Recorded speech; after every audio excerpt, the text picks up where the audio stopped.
Welcome, friends. Thank you for tuning in to Own Your Sparkle channel. As you guys know, one of my biggest passions is finding women around the world that I connect with on one of my biggest passions, which is to really inspire women to own their beautiful natural hair.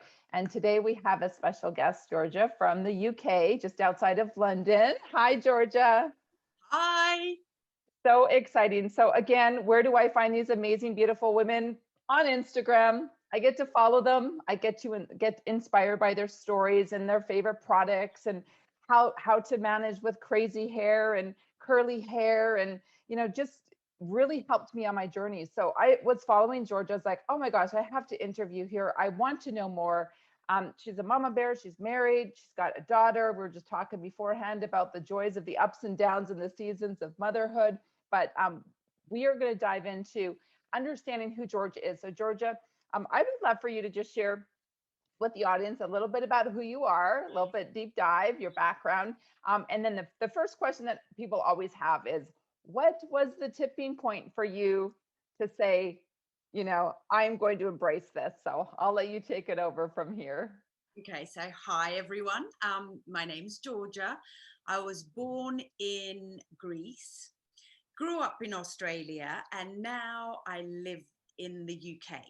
I'm 51 years old, and I have, as Nicole said, I have a daughter, I have a partner, 2 dogs, and I'm going through this journey. And thanks to Instagram, which has the most incredible Silver Sister community, this has been so easy to go through. Yeah. So what was the initial inspiration? So you're 51, you got on Instagram, you started to see the changes. Why did you just say like no more dye? Because that's still going against the grain. That's because 75% of women dye their hair. So you're in that 25% category of women either not having to dye their hair because their hair doesn't need dye. Like some of my lucky friends that have never ever had to touch a box of dye because they haven't transitioned yet and they're in their 50s. Lucky them, good gene. But why did you say no more? Like, what was it? Well, for before lockdown, it was lockdown that pushed me over the edge. But before that, for about a year, I've been talking to my hairdresser and saying, because I had to go every 3 weeks to get it colored. So whereas years ago it was a luxury and I loved it, it was a treat to go and have my hair colored and be pampered, it became a chore. Every 3 weeks going to have my hair colored. And I asked my hairdresser, look, do you think I can go gray? And he said, oh, you don't have enough gray yet. So I didn't. And then lockdown happened and I panicked. I called my hairdresser. I was like, oh, quick, can you come over and do it before? And, they couldn't because the lockdown was quite tough. I said, just buy the products, send them to the house. I'll do it. And he said, no. And I don't suggest you use box color either because my hair was quite dry. So I was stuck. I was stuck with not being able to do anything. So I wore a hat a lot. I just let my natural hair be whatever it was. And I hated it. I hated it for 3 months. But then one day I woke up after 3 months and thought, actually, this isn't as bad as I thought. And that was it. That was a decision made. I love that. I can so relate to your story when you said like the every 3 weeks, because I had very long, dark hair. And as soon as that white showed up within a week, I was putting chemicals on it and sprays on it and chalk on it, anything to hide it. And it was exhausting. So I think for you, you had a very similar story, is that you're just like, I know for me, I remember going through the like, oh my gosh, when am I going to get into my hairdresser? Look at my calendar. My calendar is so full. I don't know when I'm going to get in. And then you were like in panic mode. And now there's this peace and freedom of not even having to worry about it. But your hair is lovely. I love the color that you're kind of like a combination of, like it's a salt and pepper. It's yeah. Salt and pepper. And the back, and actually, well, you can't really sort of see, but the back is still quite dark. It's kind of like nature's highlights. Yeah. And who thought I was paying all this money to have all these highlights and lowlights and I should have just kept it the way, you know, nature intended. Yeah. But that, you know, going back to that, constantly, whenever you would see that little pencil, Yeah. you know, streak, and that was horrible. And I used to do the same thing. I was, you know, spraying. Crayons, the spray, the powder, the whole thing. I had a standing appointment. So I would go to, and then I would book the next appointment. So I never missed out. Uh, And I went through cancer, and I made my cancer appointments around my hair appointment. I mean, is that, how crazy is that? Talk wow. about a slave to coloring your hair. That is crazy. Yeah. Well, I didn't even know you had cancer. So this is a new story. We're going to just like, Okay. when did that happen, the cancer? And you're obviously cancer free. Yes. Well, they say remission, who knows, but it happened about 4 years ago. Okay. 4 years ago now. And so I should have stopped coloring my hair then, because obviously all the chemicals that, you put in your hair can affect your health, but I didn't. And like I said, even before, I had 4 operations, and even before every operation, I would go to get my hair colored. Right. It was just crazy. Yeah. So we'll talk about that, the cancer story is another story. I'll have to do another interview. Yeah. Any advice to women that are sitting on the fence, knowing that you had cancer and that you were going every 3 weeks, knowing what you know now, would you do it differently? Knowing what I know now, I probably might have not even started coloring my hair. Mhm. But I was an actress, Okay. and I did a lot of commercials, and I did a lot of hair commercials. And the little secret in hair commercials is that they dye your hair and like 4 or 5 different colors to make it look like it's natural. And because I got onto that treadmill of coloring, I continued coloring, Right. thinking that this is the way I need to look, because this is the way, a lot of famous people are looking, or this is the way society wants me to look. Yeah. And I continued that crazy notion, which now, going through this, I know that it doesn't matter. Things, your hair color does not matter. It's how you feel inside that matters. And if you had no hair, but you felt good about yourself, that's going to show. No one's going to look at your hair. I love that message. And it's so true. Right. And I remember going through my journey, and I was so worried. Like, I'm a health professional and I do a lot of speeches and, standing in front of huge audiences. And I was so worried about them thinking like, oh, she's past her time, like she's supposed to be wellness. And, like it's just a story. So very similar to the story that you probably created in your head. I created my own story. But let me tell you, when I started to just embrace it, and I had a cancer scare, Georgia, I actually had very suspicious lumps in my breast a couple years ago. And that's what put me on my own journey to say, like, I was in the unknown if they were cancerous or not. And they came back benign, but it was still a wake up call for me to say, where else in the world are toxins coming in that I'm not paying attention to? And when I went back to the books and I started to dig, I was like, oh my gosh, I knew it, but want to know it. But now Yeah. I'm motivated to know it. And so hence why I wrote my book. And I have a whole chapter in there about all the research about the chemicals in hair dye and how they impact our health. So I'm glad you shared that with me. And I'm glad we're getting this message out for women to really look at hair dye as a potential toxin that is not contributing to your best health. Yeah. Right. Yeah, definitely. So talk to the audience if they are sitting on the fence. They're just like not sure. You were a hair model, you were an actress, and you decided to do this. What's some advice for women who are just sitting there and not sure? I'm scared. They're scared. They're scared. Well, first, I think you need to decide, and you need to understand why you are doing it. Are you doing it because you don't want to spend the money? Are you doing it because you want to do it for health reasons, or you can't be bothered going to color your hair anymore, or you don't care how, whatever your reasons are, write those reasons down and then make a decision. And then that's the hardest part, making the decision, because as soon as you make any decision, not only about not coloring your hair, it feels like a weight has been lifted off your shoulder. And the other thing I did is to make myself accountable, because it was during lockdown. I started the Instagram account because I thought, well, I can't let these strangers down now. So I'm going to keep going. And there were a couple of times where I would look at old pictures and I would think, oh, you know, maybe. And then there was a reunion for a TV show that I did. And I thought, I don't know if I'm ready to show them my gray. And I sprayed my hair to be on this Zoom reunion, and I regretted it. You know, when I came off there thinking, why did I do that? Because I had made the decision. But that's it, make a decision and stick to it.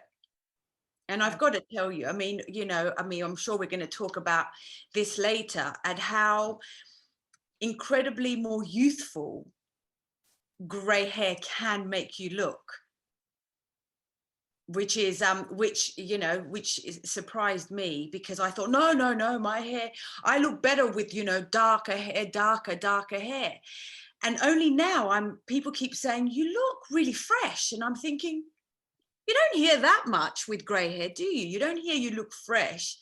And it's because I'm happy, because that burden's been lifted off my shoulders. It's incredible. This journey is more about self-discovery than it is about stopping the dye. It really is. Yeah, it's so true. I love what you said about that. Is like when you know how on Facebook you'll get the reminders of like 3 years ago or 5 years ago, and even my friends will randomly send me pictures that show up on their feed, and just I'll wake up in the morning, then they'll send me a picture and go, oh my gosh, Nicole, you look so much younger today than you did 3 years ago, 5 years ago, even 10 years ago. And I'm like, wow, that is just so incredible, that perception that we have in our head that we're going to look older and get age. And I feel the same way, you know, like my mom got white when she was in her 30s, and she started to let go of it in her 50s, before Instagram, before Facebook, before all of the hype. And I said, you really set the bar in our family. And what's fun about my mom is, so she's got white hair like this. She's had it since her early 50s. Is she's known in our circle. She's playful. My mom is very playful, and she puts purple, kind of a natural purple. It looks like mascara. And every time she wakes up in the morning, she does her hair, she puts a purple streak in. So everybody knows her. Like when she doesn't have her purple in her hair, they will comment and say, oh, we miss your purple. Oh my God, I love that. Oh my, I'd love to meet your mom. She sounds like a lot of fun. She is a lot of fun. She's in Mexico right now, having the time of her life. And yeah, just enjoying it. And, but anyways, I guess my point is, you can bring your personality out with your haircut. You can put some fun colors in it. I've seen that with women. And I love that you said, go on Instagram, follow these amazing, there's so much Silver Sisters out there, which is incredible. I do have a group, it's called Gorgeous Gray Movement. We're well over 1,000 plus women in that group, but there are groups that I'm a part of that are 10, 20, I think even 30,000 women that are in groups. And you know, what are some of your inspiration on Instagram? Do you have an actual couple favorites that you follow? Oh God, there's so many. Right. There are so many which I've missed, not being able to be on there.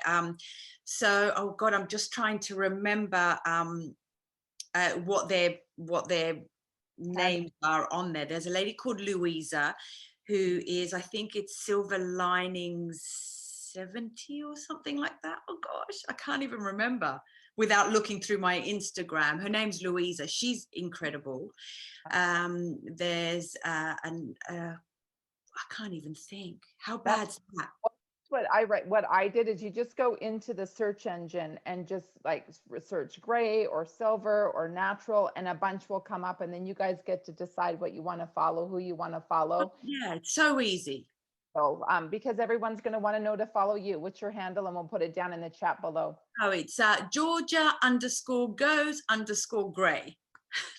And that's Grey, because she's from the UK. Oh yeah, Grey, the English spelling. The English spelling. If you're in the US, you'll notice that it's Gray.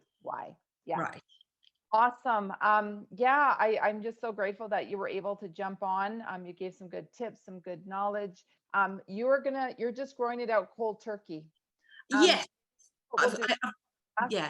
question is, a lot of people say, like, why did you choose that version versus 1, 2, 3, 4, 5, which is, shave it, pixie it, blend it, bleach it.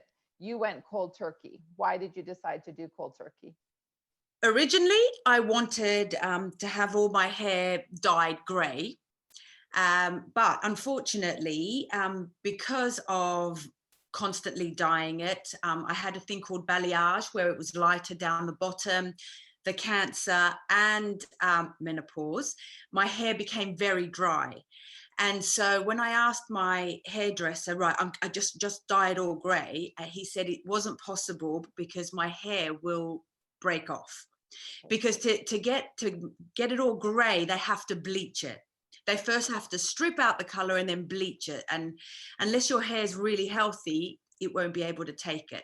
Cutting it short was not an option because I have a lot of hair, and this is blow dried. My hair's quite frizzy and full, so I need the length to weigh it down. So going short wasn't an option. And so I thought, well, the only thing left is to just let it go.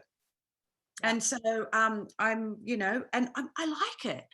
I had a young girl on Instagram say, I like it so much. I'm thinking of asking the hairdresser to give me that kind of color, that grombre, as they now call it, which I don't mind. But the most important thing for me when I decided to stop was I decided to, like I did when I had cancer, was I needed to focus on my health.